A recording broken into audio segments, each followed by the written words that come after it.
Oh, a microphony. And a phony at the mic. Quiet, numbskulls, I'm broadcasting. The Doctor of Discernment is now online. You know, much like my show, in that it's a local reaction to things that are happening on a federal level. Dispensing a daily dose of common sense. No prescription required. Wow, do I have a boatload of stuff for you, from the crazy to the absurd. Let's start getting into it because, I mean, it is bizarro world out there. And I say, if it's obvious to me, should be obvious to everybody. Oh, wow. Who could have seen this coming? This is the Fourth Hour with Greg Belfrage.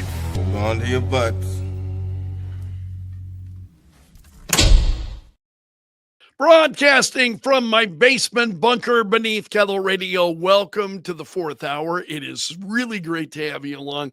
I want to wish you a happy Thanksgiving. I'll be on the air tomorrow, but just in case you are getting wrapped up in things already, because I'm noticing that already, that folks are, so we get close to holidays, you know, phone calls go down, engagement goes down, and I totally understand that. So I want to wish you a very happy Thanksgiving. There was some big news this morning. Ukraine agreeing to a U.S. peace proposal. So the Ukrainians have agreed to the peace deal. There are some minor details to be sorted out, but they have agreed to a peace deal. This is according to one official. Let's dive into this story. ABC News had it, and an official. Ukraine supports the essence of a framework for peace following talks with the United States in Geneva, but there are always issues that remain. Carolyn Levitt said today there are a few delicate but not insurmountable details that must be sorted out, which will require further talks between Ukraine, Russia, and the U.S., she said. So this is looking good. The U.S. Army Secretary met with Russian diplomats on Monday to update them on the talks. And things look. This is a story from the Jerusalem Post. Trump's original 28-point peace plan caused a significant amount of concern. I think they've whittled that down, if I saw correctly. Yeah, is it a 19-point plan now? So they've whittled it down, but it looks like we're going to see that, and it's amazing. You hop on, you know, I searched Ukrainian peace to see what news stories would come up, because to me that's big news, right? It looks like they got a framework of a deal, and Ukraine has agreed, and what do we see? The raw story. Marco Rubio kills Ukraine peace plan to keep the dollars flowing. Letters to the editor. Trump's Ukraine peace plan might as well be called the Ukraine surrender plan. Europe has squandered opportunities for peace in Ukraine. You have got to go down, down, down, down. Mediaite, excuse me, sorry. Mediaite is the only place that even comes close. Ukraine agrees to U.S. brokered peace deal, but Zelensky says much work lies ahead. Zelensky always says that. It's the Jerusalem Post. So you search for this, and I don't use Google News because Google News is trash as far as I'm concerned. I use DuckDuckGo when I search, and it's just amazing the way the media reports on these stories. So that's big news this morning. Also, I was on the President's True Social account, and he had a chart. The chart below shows a clear chronological pattern. Trump 1.0, almost no inflation. Biden, runaway inflation. Trump 2.0, low inflation.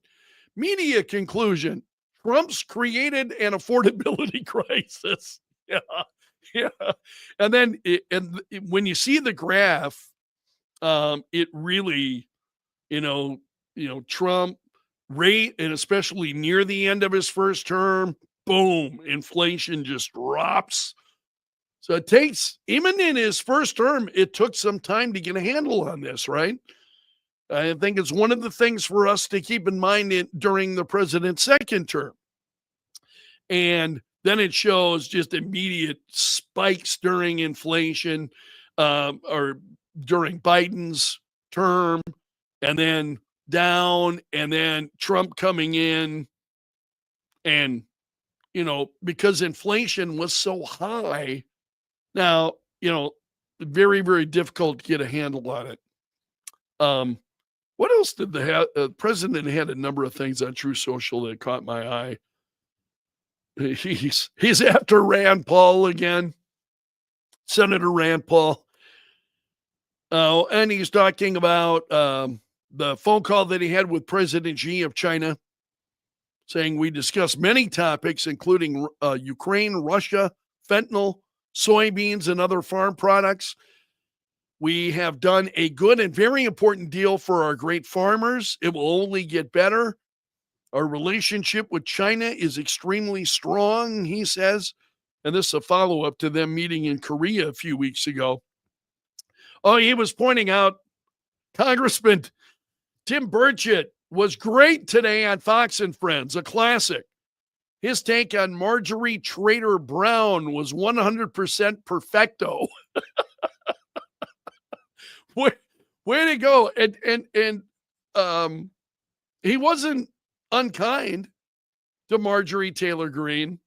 I just think that's one of those stories that too much has been made of it.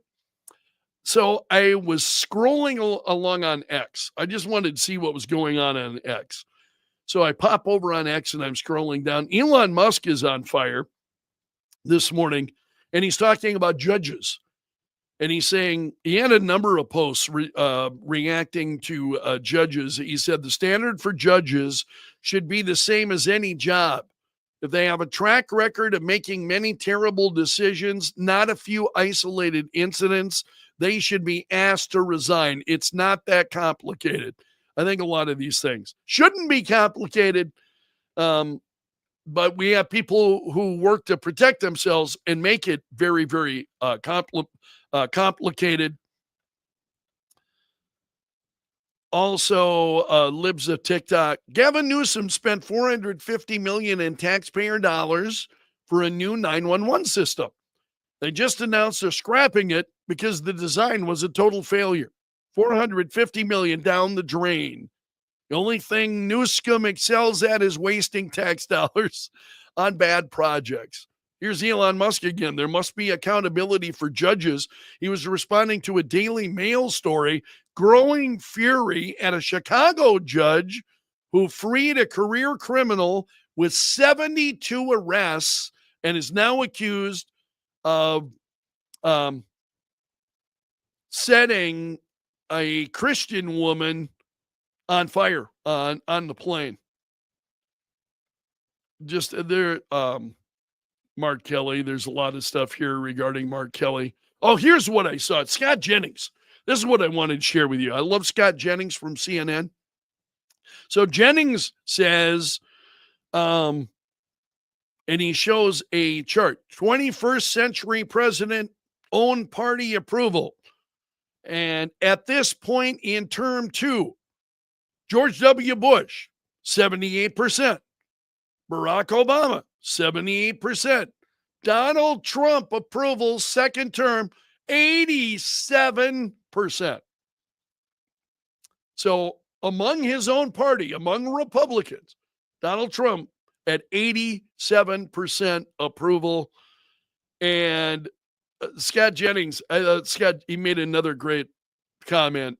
He is, his commentary is worth paying attention to. Scott Jennings. He said, let me tell you what the opposite of a lame duck is. When you withdraw your endorsement of someone and it ends their career within days. So you know who he's talking about, right? Marjorie Taylor Greene. Because Trump withdraws his endorsement, says, and then goes after her. You know, not only is he not endorsing her, he's really putting the heat on her. And man, she drops out of Congress like that fast. Scott Jennings is right that it shows the power the president has got when he's able to do that. Very, very insightful, I think, on the part of Scott Jennings. Anyway, I was browsing along TikTok and those things jumped out to me. Also, Scott Bassett, did an interview with Breitbart. He did a lengthy sit-down interview with Breitbart. And Bassett said he was talking about his investment career and, he looked to people who are willing to change their minds.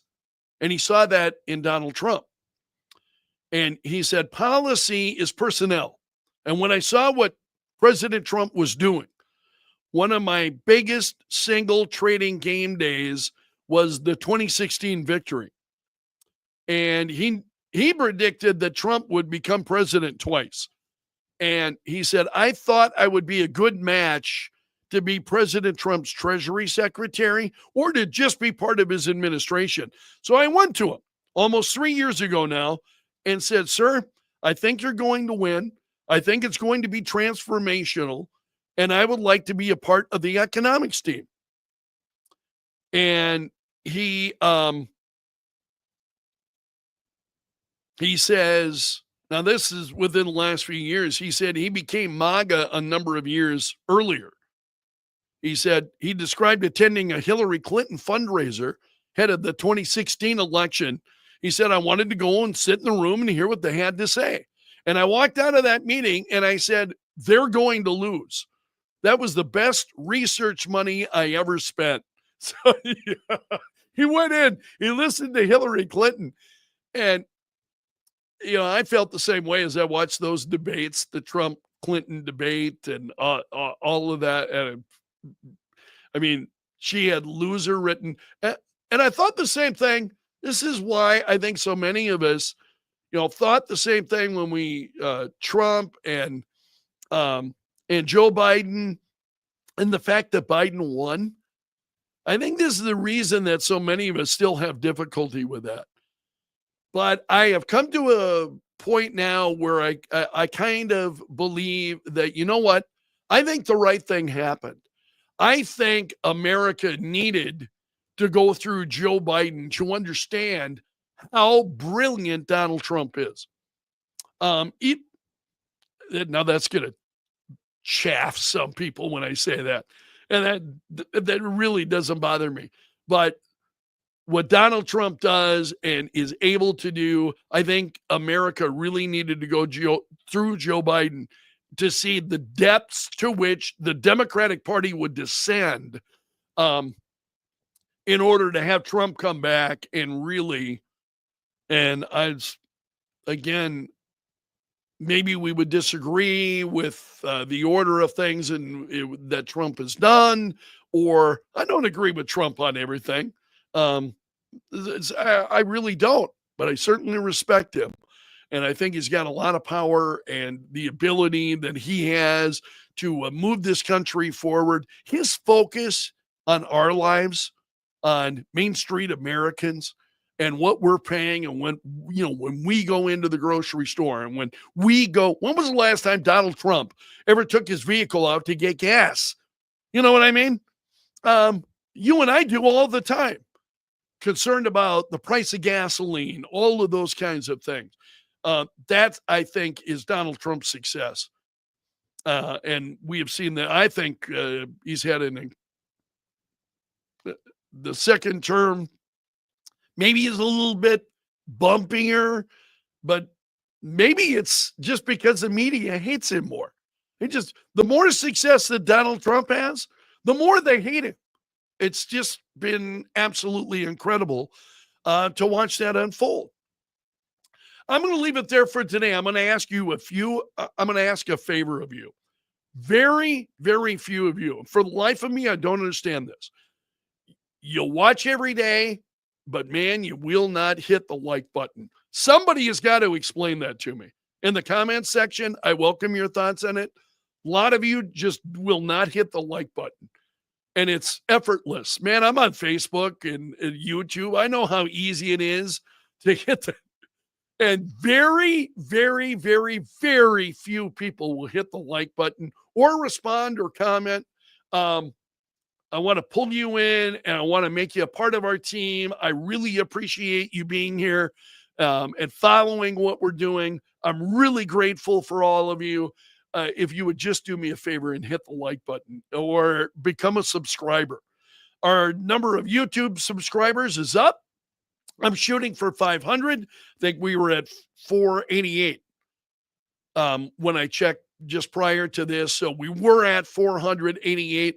Become a subscriber on YouTube. If you're watching on YouTube, hit the subscribe button. Even if you don't watch, you don't have to watch every video. It's just a subscribe button. Lets you know when we're on and so on. Please do that, because when you do that, then the algorithms, the higher the number of subscribers, it changes how the algorithm looks at those things and makes it available then for other like-minded people who might be a part of what we're doing. So hitting the like button, subscribing on YouTube. These things are really, really important. But man, it's like, and I don't know why so few people will do it, but it really makes a difference. So if you could do anything for me this Thanksgiving, that'd be it. Remind you, no Greg Belfrage show and no fourth hour on Thursday and Friday this week, but I'll be back on Monday. And let's leave it there for now. You have made it to the end of the video. So you are part of my gallery of champions. Special salute to the Bunker Brigade. Those of you who are here almost each and every day, some of you, God bless you.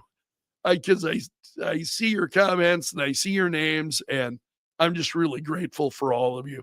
So let's leave it there until tomorrow. My friend, I'm underground and go on.